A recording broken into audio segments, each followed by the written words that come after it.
The Storm and Blade by L.R. Knight. The rain was cold.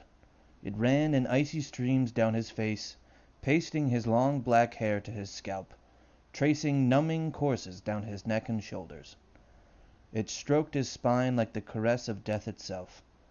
3 days he had ridden out on the steppe, waiting out these miserable storms.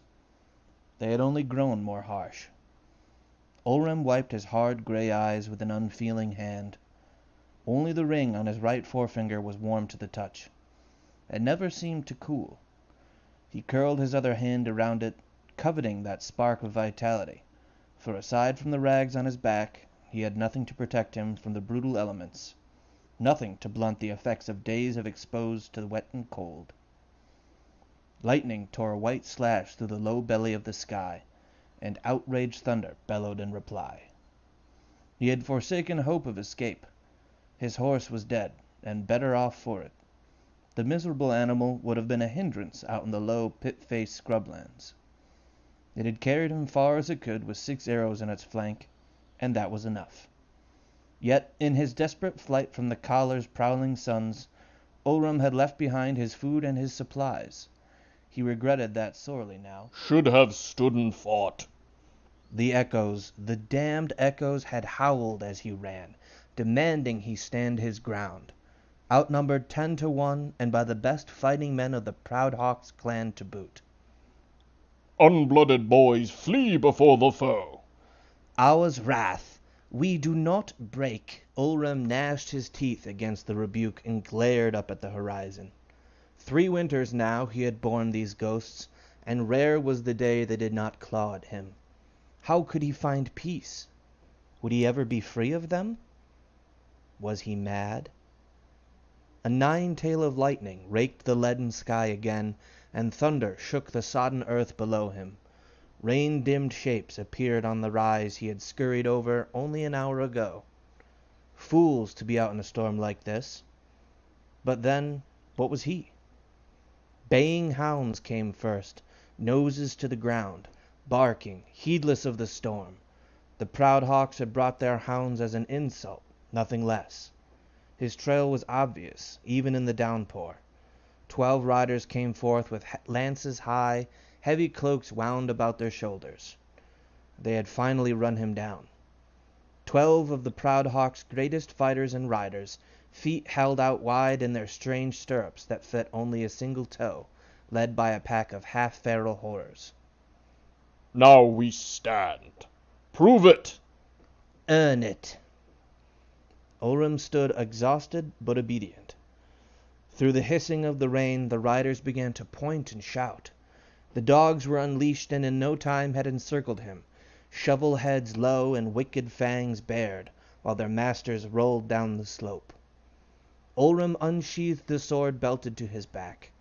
He had travelled far from his homelands in the west to this rugged and deadly place. He had seen tall cities and great harbours, and even glimpsed the Troikish mountain gardens. For all the light of the tamed lands, there was little fire among civilized men. These Proud Hawks were no breed of civil, brittle men, however. They were as barbaric as Olrem's own clan. Now the chase had ended, and blood would flow. That was the way of men who lived with their feet in the mud and swords in their fist. The riders trotted circles around their silent quarry, lances dipping insolently. They wore bronze helmets with slitted visors that covered their noses, leaving wet, mustached mouths and tattooed chins bared. Soaked crescents' plumes flopped limply as they danced their mounts back and forth. The houndmaster called the pack to heel with a sharp whistle. "You lead a good chase, cutthroat," said the collar's eldest son. Kroll his name was, and he was the biggest bastard among them. The visor of his helm bore square filigree of hammered gold. "I was beginning to wonder if you lot were afraid of the rain." The princeling raised his voice jovially, ignoring the barb. "Return my father's sword, Ulrim the coward, and I shall give you a quick death." Olrem snarled and tightened his grip on the sword. "The only thing you do quickly would embarrass even a whore, swine. This blade is mine, by law and blood." Lightning flashed, and Ulrim saw anger boiling in Kroll's eyes.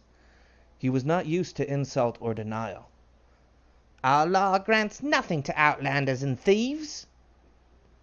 You men all heard the Great Caller accept my challenge, Ulrim barked, casting his hard gaze at each of the horsemen. He found no friendly faces among them. Do you have no honor amongst you? Were your fathers all liars and oath Their breakers? horses whickered and shifted nervously. The men were silent as wraiths. So be it. Frozen to the bone and half-starved, Ulrim flourished the sword he had prized from the collar's dead fingers. His prize, proof of his worth. He crouched, balancing himself on Cat's feet. Lean muscles stood out through his tattered clothes like hawsers, taut and ready for violence. Come and take it. Kroll roared and spurred his horse, swinging his lance into position.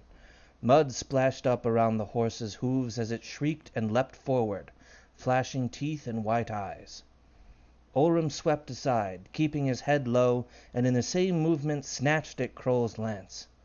He used the animal's momentum to rip the brute from his saddle and into the pooling muck. There was a sickening wet crack and a shrill scream as Kroll's foot caught in the stirrup, and something broke. He was jerked away by his horse as it struggled to stay afoot. Agony exploded in Ulrim's side. One of the horsemen had stabbed him in the back. He pivoted, ripping free of the lance and chopping at the wrist of the man who had wounded him. The dead hand flopped free into the mud, and all hell broke loose as the heavens ignited above them. Kroll was fighting to get to his knees, hauling at the sheathed sword at his hip, unable to get purchase through the slick mud on the hilt. His horse went down flailing, knocking another animal and rider to the ground. The others reared as lightning struck only paces outside the circle, throwing cursing men into the churn. Deafening thunder broke overhead, and most of the hounds fled. The few lancers who had kept their saddle wheeled their mounts to get away, terrified by the keening of the curs vanishing into the rain. Ulrim, bleeding and wild, laid about him with unmasked savagery at the men and beasts crowded around him. He howled like a wolf, surrendering himself, feeling his blood race with danger, savoring the scent of hot blood and cold earth. He felled Kroll with a chop to the neck and shoved the body aside. Another lancer galloped at him, but missed his mark. Ulrim drove his sword up and into the man's armpit. He shoved the dying rider aside and leapt up into his place. The sky erupted with wrath and light, and somewhere a madman was laughing furiously as the proud hawk's fighting spirit shattered, and they fled. He would chase them down, one by one, becoming the hunter once again. But before Ulrim could pursue his vengeance, he spied a cloaked figure coming over the ridge the lancers had come down, riding a white horse, riding hard. Shadows seemed to gather about the figure, concentrating into something tangible, threatening. Someone stabbed Ulrim in the left leg, tearing his attention back to the battle. One of the surviving proud hawks had chosen to press the attack rather than escape. Bold, but foolish. Ulrim hacked at the lancer's exposed neck below the rim of the helmet, and then tore the shaft free of his leg. He circled his horse and made to launch the lance at the rider on the white horse. A flash of incomprehensible brilliance struck Ulrim in the chest. All the world, all the universe, was alive with pain. 1,000 hornets stung and bit at every nerve beneath his flesh, pouring molten iron down his spine. Ulrim hit the churned, bloody mud amongst the other corpses and knew no more.